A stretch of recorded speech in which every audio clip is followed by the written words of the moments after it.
조태용 원장한테 보고했을 거 아니에요? 그 내용을? 제가 지난 1년 넘게 우리 조태용 아니, 원장님을 지금 시간이 중심으로 많지 않으니까 모셨습니다. 보고했죠. 예, 근데 원장님께서 저한테 보고를 받지 않았다라고 말씀하시고 계시기 때문에 제가 참 뭐라고 말씀드리기 좀 어려운데 몇 시에 보고했죠? 엄중한 자리인 만큼 네. 대통령으로부터 전화를 받았고 방첩사령관으로부터 엄중하고 민감한 사항에 대한 내용을 받은 것을 어떻게 데피티가 원장님께 보고드리지 않을 수가 있겠습니까? 또 지휘 개선으로도 잠깐만요. 시간이 없으니까 내가 질문하고 나머지 답변하세요. 그래서 조태용이 보고받고 그다음에 차장은 뭘 했고 국정원은 그다음 뭘 했고 그다음 조태용 원장이 그 사직서내라고 통보했잖아요. 그까지 좀 얘기. 원장님 송구합니다만 그냥 당시 제가 기억나는 대로 말씀드리겠습니다. 아마 국정원장께서는 하루에도 뭐 책 한두 권 정도의 정보 보고를 받으시고 워낙 많은 보고서를 받으시고 또 더구나 총리님께서도 말씀하셨지만 충격적인 사항이라 아마 당시 상황이 많이 헷갈릴 수 있으십니다. 더구나 제가 얘기한 부분이 굉장히 단편적이고 조태용 원장님께서 12월 6일 날 그 기자회견 하셨던 것처럼 제가 대통령께서 정치인을 체포하라고 지시하셨습니다라고는 보고하지 않았습니다. 다만 그 정황상 관련된 보고를 드렸는데 10시 53분에 대통령으로부터 전화를 받고 11시 6분에 방첩사령관으로부터 어떤 내용인 줄 알게 됐습니다. 제가 방첩사령관에게 전화를 할 때는 우리 국정원이 놓쳤지만 아마 대통령께서 이렇게 싹 다 잡아드리라고까지 말씀하시는 거 보니까 국내에 장기 암약하던 간첩단 사건을 적발했나 보다. 그래서 아마 이렇게까지 긴급하게 진행돼야 된다고 생각하고 국정원에까지 지원을 요청한다고 추정했었습니다. 그런데 여인영 간첩사령관으로부터 체포 대상자 명단을 받아보는 순간에 이게 뭐가 잘못됐구나라고 전반적인 사항이 흐트러져서 이해하기 어려웠습니다. 더구나 11시 6분에 방첩사령관하고 통화한 다음에 11시 30분에는 그 원장님께서 지시하셔서 원장님 직무실에서 긴급 정무직 회의가 열립니다. 만약에 자리에 안 계셨다면 모르지만 방금 대통령으로 전화받고 방첩사령관으로 전화받은 내용을 11시 6분에 알고 있는데 11시 30분에 정무직 회의 때 바로 제 앞에 앉아 계셨거든요. 그거 어떻게 말씀 안 드릴 수가 있습니까? 좀 전에 말씀하신 내용 중에 홍장원 전 1차장에 대해서 사직서를 받았다 하셨는데 사직서를 받으신 구체적인 이유는 무엇입니까? 네, 그 비상계엄이 있었던 12월 3일 그 다음 날인 12월 4일 오후에 저한테 찾아와서 우리 홍 차장이 야당 대표하고 전화 한번 하시면 어떻겠냐는 얘기를 했는데 저는 그 상황에서 그 조언은 굉장히 부적절하고 정치 개입이 성이라고 생각을 했기 때문에 엄중한 시기에 같이 가기가 어렵겠다고 판단을 했습니다. 그래서 건의를 드렸습니다. 그러면은 사직서를 내라고 하니까 홍장원 1차장이 그냥 사직서를 별다른 설명 없이 제출했습니까? 제가 본인을 오라고 해서 정무직이라는 건 임기가 없는 자리니까 어느 때든 그만두려면 그만두는 거고 나도 그런 마음이고 이번에 정무직 교체가 있으니 사직서를 내라고 했고 사직서를 받았습니다. 홍장원 1차장도 앞에 앉아서 그 조금 전에 방첩사 지원하라는 지시를 대통령으로 전화를 받았다라고 보고를 받았다고 했죠. 정무직 회의에서는 이 얘기를 하지 않았습니다. 그럼 언제 이 사항을 알았습니까? 정무직 회의가 끝나고 네. 제가 이제 나가려고 하는데 다시 본인이 혼자 찾아와서 그때 저한테 대통령 전화를 받았습니다. 아마 제가 원장님이 제가요 원장이 외국에 있는 거로 생각하신 것 같습니다. 라고 얘기를 했고 그 다음에 방첩사를 지원하라는 말씀을 했다 이렇게 얘기를 했습니다. 그때가 몇 시쯤이었죠? 정무직 회의 끝나고 바로니까 제가 한 10분쯤 회의를 했다고 저희 실무자들이 기억하니까 11시 한 50분이나 45분 50분 네. 그거가 아닐 겁니다. 정무직 회의할 때 조금 전에 얘기한 것이 국정원은 뭘 할지 모르니까 비상계엄 때 스터디를 해서 아침에 정무직 회의하자고 지시했다 했죠? 그렇습니다. 다양한 아이디어를 내라는 거 아니겠습니까?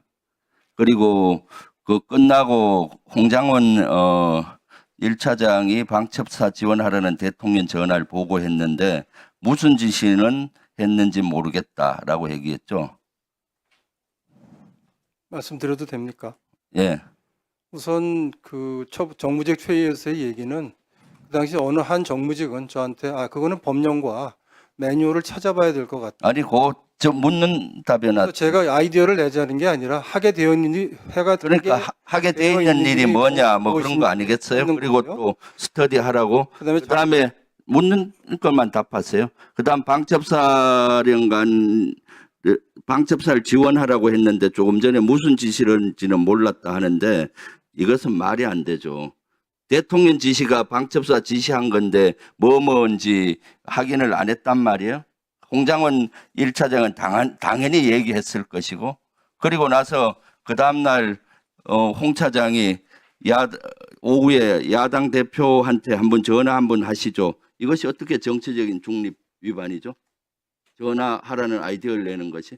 저는 그런 민감한 상황에서 한 번도 연락을 하지 않던 야당 대표에게 국정원장이 전화를 하는 것은 정치 개입이라고 생각을 했습니다. 그렇게 판단했습니다. 그러면 그 국정원장은 저한테 전화하고 저하고 개인적으로 만나면은 정치적 중립 위반한 거 아닙니까? 김병기 의원님 제가 아는 분이니까 연락할 수 있다고 봅니다. 이재명 대표는 저는 한 번도 악수도 해본 적 없는 분입니다. 그것은 좀 말도 안 되는 이유죠. 홍장원 1차장이야말로 실제 이번에 차관 장관급 중에 유일하게 대통령 지시 이거 잘못됐다는 걸 하고 묵살을 함으로써 국정원을 살렸어요. 사실은. 차관급 이상 중에 유일하게 홍장원 1차장만 이것은 너무나 잘못됐다 인식하고 이걸 뭉갠 겁니다. 국정원을 살렸고 조태영 원장을 살렸어요. 만약 그 지시대로 했으면은 여기에 지금은 단순히 제가 봤을 때 부하 수행 정도 걸릴 텐데 만약에 그 홍 차장이 했으면 어떻게 되겠어요? 중요 임무 종사자로서 지금 여기 안 있고 구속됐을 거예요. 그런데도 말도 안 되는 뭐 전화하라는 아이디어 낸 걸 가지고 정치적인 중립 위반으로 사표를 써라? 이거 월권행위 아니에요? 제가 직무 범위 내에서 한 일이고 직무 범위가 아니죠. 이것은 대통령 제가- 공산에 지시고 한 건데. 아닙니다. 홍 차장 나와 보세요. 인사 건의를 했고 대통령이 받아들였습니다. 그러니까 직무 권한을 벗어난 거예요. 권한도 아닌데. 저는 인사 건의를 할 당신을 살린 사람을 그렇게 내치는 게 어디 있어요? 그렇게 말씀하시면 안 되시겠습니다. 안 되기는 국민의 눈높이로 보면은 당연히 그런 거지. 홍 차장이야말로 유일하게 현 정부에서 고위급 중에서 대통령 비상계엄 잘못됐다는 것을 묵살한 사람이에요. 그런데 저렇게 보직해임 시키고 파이아웃 시켜요? 해병대 박정훈 대령 똑같은 사례예요. 이 윤석열의 국회의원 체포 지시를 조태용 원장에게 보고하거나 알린 바가 있었다고 하셨죠? 당시상을 좀 설명드릴 수 예. 되겠습니까? 설명해 주십시오. 예. 일단 오전에는 원장님께서 홍장원 차장으로부터 보고받은 적이 없다고 말씀하셨는데 오후에는 그래도 대통령으로부터 전화를 받았다든가 방첩사를 지원하다든가 하는 부분에 대해 보고를 받았다고 말씀해 주셔서 제가 조금 마음이 가볍습니다. 다행입니다. 그런데 보고를 할 때 방첩사를 지원하라고 합니다라고 얘기만 하고 딱 끊고 그다음에 다른 얘기는 안 하나요? 사실대로 말씀드리면 보고를 보고를 안 한 것이 아니라 보고를 거부하신 겁니다. 제가 정무주의 때 얘기하지 않은 것은 내용 자체가 너무 민감한 부분이라서 다른 사람들하고 쉽게 공유할 수 있는 사항이 아니라고 생각했습니다. 그래서 일단 정무직 회의를 마치고 제 보좌관에게 원장님께 보고 드릴 수 있는 사항인지는 한번 확인해 보라고 그랬습니다. 그랬더니 오라고 말씀하셨고 제가 서둘러서 원장님실로 보고를 들어가는 것을 비서실 직원들이 다 봤으니까 아마 보고 드렸던 것 자체를 다르게 말씀하실 수는 없을 겁니다. 제가 물려고 들어가니까 원장님께서는 그 정무직 회의를 하셨던 그 소파에 그냥 앉아 계셨고 제가 앉자마자 원장님 제가 대통령님으로부터 전화를 받았습니다. 그런데 아마 대통령님께서 해외 출장을 이미 출발하셔서 아마 국내에 안 계신 줄 알고 저에게 전화하신 것 같습니다라고 얘기했는데 그 뜻은 원장님께서 그 다음날 아침에 일찍 해외 출장이 있으셨어요. 아마 국정원장 정도의 출장은 대통령께서도 아셨을 테니까 아마 착오인지는 모르겠지만 왜냐하면 그 이외에는 저에게 전화할 이유가 없었기 때문이죠. 그 다음에 아무 말씀 없었습니다. 더구나 비상국무회의에 가서 대통령을 만나고 오셨을 텐데도 비상국무회의에 갔다 왔다라는 말씀도 없으셨습니다.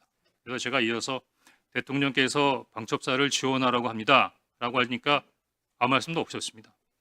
그래서 제가 사실은 조금 좀 놀라시라고, 근데 방첩사에서 지금 이재명하고 한동훈을 잡으러 다닌답니다 라고 말씀하시니까 다소 의외의 답을 받았습니다. 내일 아침에 얘기하시죠. 그래서 지금 드릴 수 있는 사항이 아니잖아요. 더구나 정무직 회의도 지금 TV에서는 계엄군과 시민, 경찰, 국회 관계자들이 엉켜서 정말 국가의 초유의 위기 상황으로 치닫고 있는데, 국가안보를 책임지고 있는 순회 회의에서의 어떤 결론이 내일 아침에 얘기하시죠? 그럼 그 야간 동안은 뭘 한다는 겁니까? 그래서 제가 원장님께 방첩사를 지원하라는 대통령의 지시가 있다고 하면서 방첩사에서 한동훈과 이재명을 잡으러 다닙니다 라고 말씀드리니까 내일 아침에 얘기하자고 말씀하셨고, 그래서 제가 원장님 그래도 최소한의 업무 방향이나 지침은 주셔야죠 그렇게 말씀드렸더니 그 앉았던 소프에서 일어나서 가버리셨어요. 더 이상 보고 드릴 수가 없었습니다. 그것을 우리 홍 차장께서는 원장이 정치 개입이라고 판단했다고 생각하십니까? 제가 보기엔 지금 원장님께서 정치 개입이라고 판단하는 것은 그 내용이 아니라고 생각합니다. 그 정치 개입이라고 원장님께서 말씀하신 건 다른 얘기인데요. 그 다음 날 11시 30분 정무직 회의가 끝나고 난 다음에 원장님께서 이런 제의를 하십니다. 통상 일주일에는 한 번이나 두 번 정도 정무직 회의를 하는데 상황이 엄중하니까 우리 매일 아침마다 티타임을 하면서 상황 관련된 부분에 대한 대처 협의를 합시다. 저는 그거를 아침마다 9시에 원장님하고 티타임 하면서 이런저런 부분에 있어서 업무를 협의해야 한다고 생각했고, 그러면 원장님께 어떤 아이디어를 드릴 수 있을까라는 생각을 했습니다. 그래서 5일날 오후 정도로 기억이 되는데, 그때 오전에 야당 대표께서 비상계엄에 군을 동원해서 도리어 북한의 군사위협이 더 가중되는 면이 있다라는 발표를 하시면서 조금 북한 군사에 대한 북한의 군사 위협에 대한 약간의 불안감을 느끼시는 말씀을 하셔서, 그래 맞다. 지금 비상계엄은 대통령께서 직접 하신 부분이니까 대통령실에서 할 수도 있는 부분도 아니고 국회도 이렇게 혼란스러운 상태에서 그냥 원장님께서 야당에다가 얘기해서 북한 관련된 부분, 한반도의 안보 상황 우리 국정원이 잘 관리하고 있습니다. 해외 관련된 부분의 동맹과도 잘 소통하고 있고 국내 사회 질서도 잘 나름대로 관리하고 있으니 국정원이 앞으로 나름대로의 어떤 비상계엄 이외의 여러 가지 부분에 있어서의 국면을 잘 감당하겠습니다. 그렇게 전화 한 번 하는 게 없겠느냐고 브레인스톰 차원에서 그냥 건의드린 겁니다. 물론 네. 이것 때문에 원장님이 저를 경질했다고 생각지 않습니다. 가만히 계세요. 왜냐하면 지금은 다들 알고 계시지만 12월 6일만 하더라도 이런 사항에 대해서는 알고 계신 분이 많지 않았기 때문에 아마 원장님께서도 12월 6일날 당일날 12월 3일날 홍장원이가 대통령 말 안 들어서 경질한다는 말씀을 하실 수 없으셨을 겁니다. 다만 거기에 대한 이유로 그 이야기를 하신 것 같고, 다만 제 입장에서는 대단히 억울하고 문제시되는 게 대부분 잘 자세히 보시지 않으면 잘 모르시겠지만 국정원법 11조에 보면 국정원 직원이 정치 중립을 위반하면 7년의 징역에 처할 수 있도록 되어 있습니다. 그러면 원장님께서 평소와 다르게 11월 6일 12시에 국정원장께서 이례적으로 자청하셔서 기자회견을 한 상태에서 홍장원 차장을 정치 중립 의무의 위반으로 인사경질했다고 하는 부분은 죽으라는 거예요. 사법적으로 매장하겠다는 겁니다. 근데 그게 말씀으로 끝나지 않았습니다. 그 다음날 네이버를 쳐보면 금방 알 수 있는 시민단체에서 저를 고발했고 12월 8일 그날이 대통령의 탄핵이 기각된 그 다음날 저는 검찰로부터 시민단체가 고발한 정치중립 의무 위반 혐의로 피의자로 검찰에 출두하라는 통보를 받습니다. 그러면은 그 정도면 국회에 공익제보 보호를 요청해야 되는 상황 아닙니까? 네, 맞습니다. 자, 그러면은 우리 홍 차장께서는 경질당한 것이 정치적 보복으로 느끼셨겠네요. 처음에는 두 가지로 나눠서 생각해야 되는데 12월 5일에 얘기할 때만 하더라도 저 대통령 좋아했습니다. 시키는 거 다 하고 싶었습니다. 근데 그 명단을 보니까 그거는 안 되겠더라고요. 예를 들어서 위원장님 집에 가셔서 편안하게 가족들하고 저녁 식사하고 TV 보시는데 방첩사 수사관과 국정원 조사관들이 뛰어들어서 수갑 채워서 벙커에 갖다 넣었다. 대한민국이 그러면 안 되는 거 아닙니까? 그런 게 매일매일 일어나는 나라가 하나 있습니다. 어디? 평양. 그런 일을 매일매일 하는 기관 어디? 북한 보위부.